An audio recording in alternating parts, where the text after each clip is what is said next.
So thanks everyone.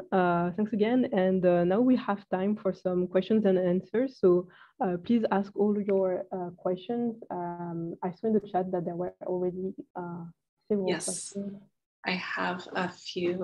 So I have, while you were finishing up, I have a few that are up here. So please continue to add your questions to the chat.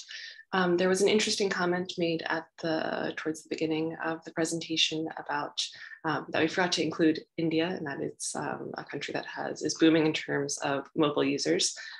Very accurate and interesting point. The source of that graph did not include India, but really good point. And I wanted to share that with everyone that we are here with today. The next question I see is that when we're carrying out UX surveys, what kind of questions do we need to include?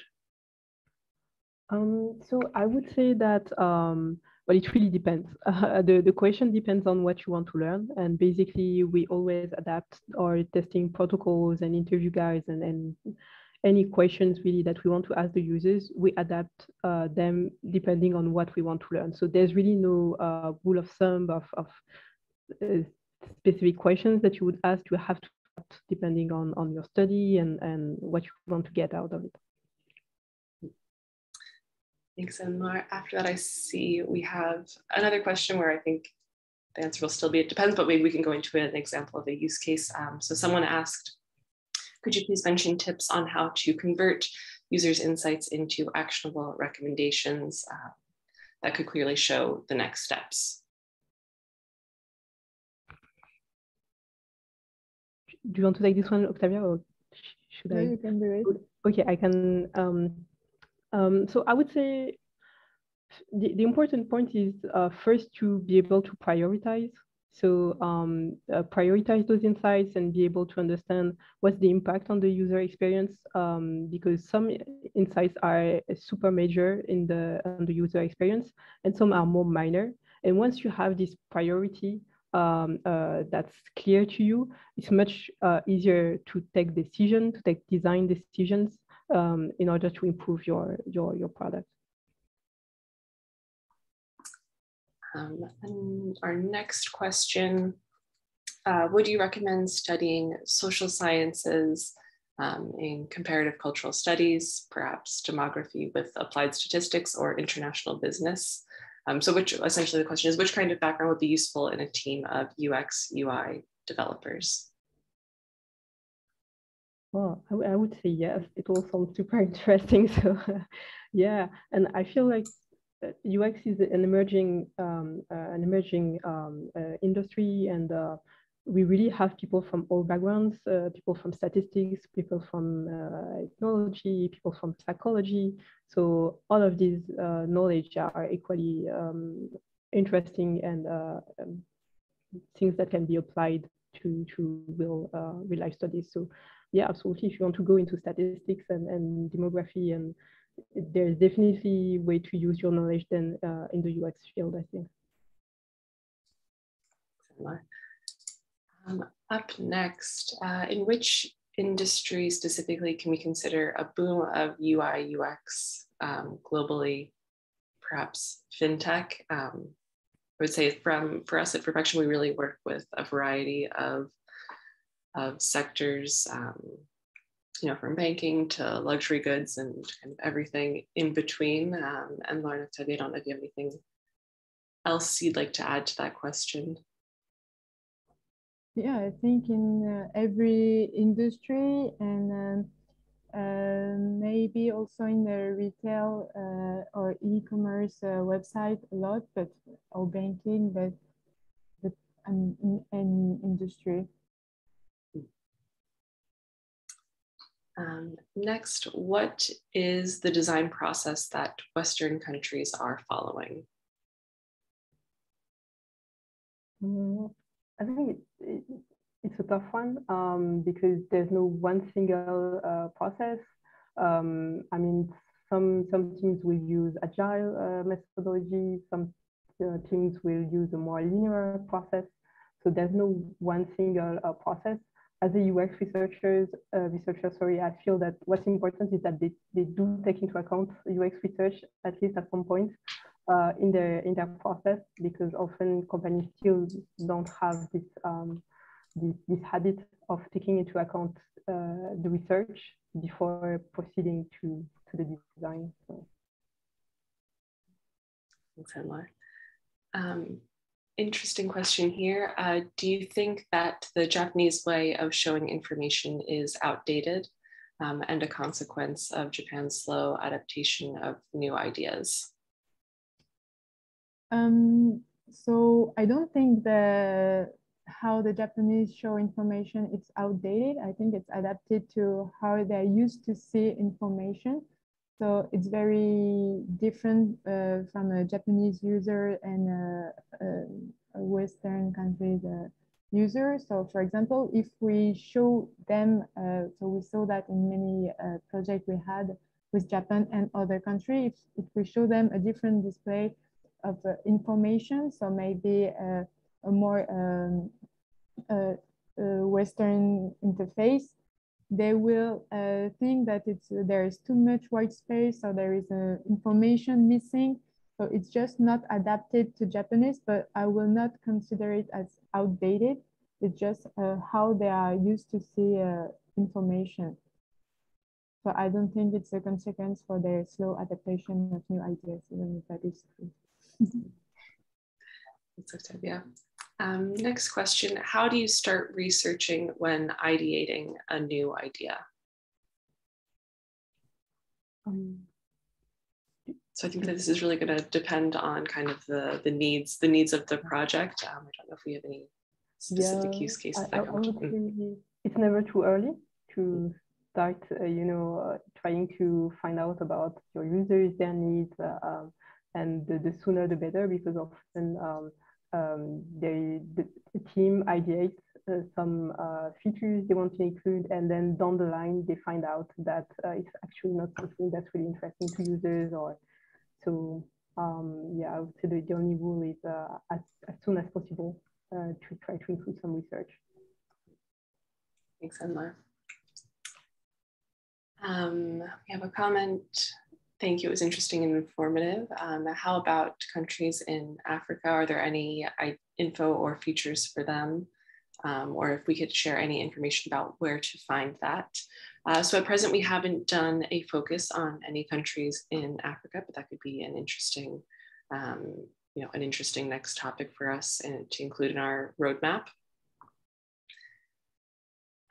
Next, I see we have how to solve the dilemma between separating users' needs and users' wants. That's a tough one as well. I think both are interesting, because it all depends how you take the question and where you are at in your projects. But sometimes users say that they want something, but actually what they're expressing is a need, and it's up to researchers to be able to use what users say to understand the need that's behind what they say they want. I'm not sure that was very clear, but so basically the idea is not to say, okay, there's a strong difference between what user want and what user need, but it's up to us to find out what user really need, and for that we can use what they say they want, basically. Next, I see we have a question about lean UX. So someone says, what about the lean UX process? Should we adopt this method for improving our design process? On my side, my very personal opinion is that I'm very reluctant to say that this methodology or this methodology, this project methodology is the best. And should be adopted in all organizations. It really depends on the organization, what type of product, and the maturity as well as this organization. Because if this is an organization that's barely discovering UX and design, and it might be too much of a step to go directly towards these types of methodology. So I feel like I'm no expert in project methodologies, but I feel like it's important to for companies to know what works for them and to improve on that.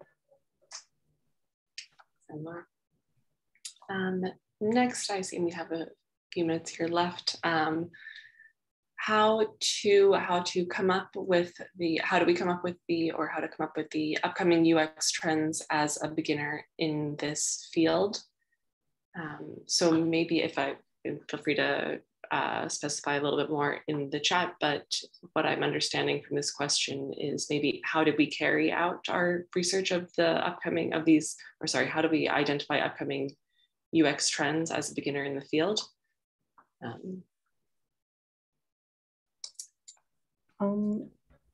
Well, on my side, I would say everything is an opportunity to learn. So of course, you can try to learn very, actively and find sources and read books and follow conferences and everything. But as well, we all use technology, and everything you're opening an app or a service of whatever digital service, it's an occasion to learn and to check that service and really understand it. And on my side, all the time, I take screenshots of stuff I see just as browsing, on my personal life, and I just see things that I find interesting and new, and I just, take note for later. So it's a constant process. What kind of research method do you use for designing UX UI? So I think that there's a question behind here, which is, how do we choose which methodology to put in place when we're carrying out UX research? Do you want to go, Tavia? Okay.